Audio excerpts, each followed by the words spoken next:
سوم مساوی 3x به اضافه 1 چهارم. خب کمیم مخرج ها چنده؟ بین 3 و 4. چون 3 و 4 دو تا عدد متوالی هستن کمیمشون میشه حاصل ضربشون 12.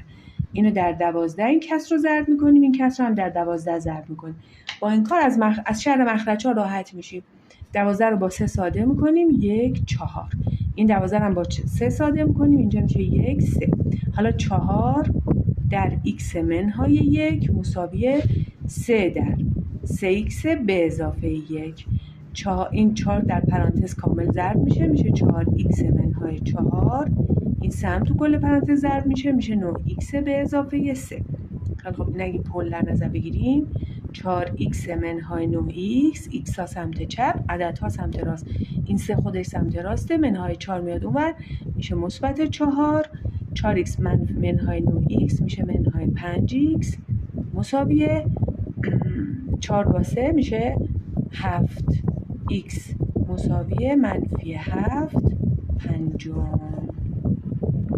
منفی 7 پنجم. بله.